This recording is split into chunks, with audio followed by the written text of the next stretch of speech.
แจ้งสว่างสดใสกว่าเก่าเดี๋ยวนี้ถ้าให้บ้านเฮาบ่เหมือนแต่เก่าแต่ข้าวก่อนหลังตกมายุคใหม่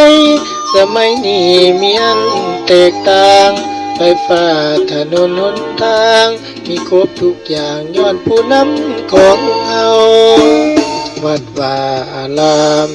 นั่นก็งามเหลื่อมใสสง่าด้วยแห่งกำลังศรัทธาที่พาจะนำพาสร้างสาโบสถ์เศร้าความสามัคคีมุนเชื่อแห่งนี้มีมาแต่เก่าศูนย์รวมน้ำใจไทยเฮาวัดว่าโบสถ์เศร้าบ่มีเจ้ารักษาโรงเรียนหงหมอมีแล้วน้อประจำหมู่บ้านเพิ่นเน่เห็นความสำคัญเพื่อลูกเพื่อหลานเจริญใหญ่มาถนนหนทางกำลังสร้างพวกแปลงขึ้นมาเป็นบ้านดีสีโซแล้วนะบ้านพัฒนานั้นปลอดคดีถ้าเหวันนี้บ้านเรือนเฮามี200 กว่าประชากรย้ายอยู่ทั่ว200 กว่าหลังคาเรือนที่มีอยู่กันสบาย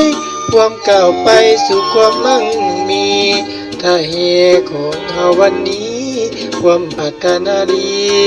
นี่น่าสมเส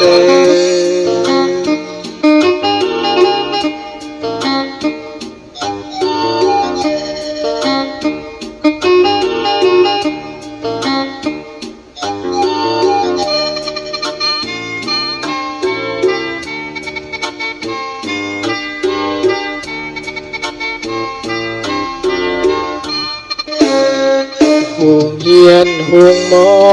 มีแล้วน้อประจำหมู่บ้านเพิ่นแน่เห็นความสำคัญเพื่อลูกเพื่อหลานเจริญใหญ่มาถนนหนทางกำลังสร้างพวกแปลงขึ้นมาเป็นบ้านดีสีโซแล้วนะบ้านพัฒนานั้นปลอดคดีถ้าเหตุวันนี้บ้านเรือนเรามี200 กว่าประชากรย้ายอยู่ทั่ว200 กว่าหลังคาเรือนที่มีอยู่กินสบายความก้าวไปสู่ความมั่งมีถ้าเหตุของเฮาวันนี้ความพัฒนาดีนี่น่าสมเสริญ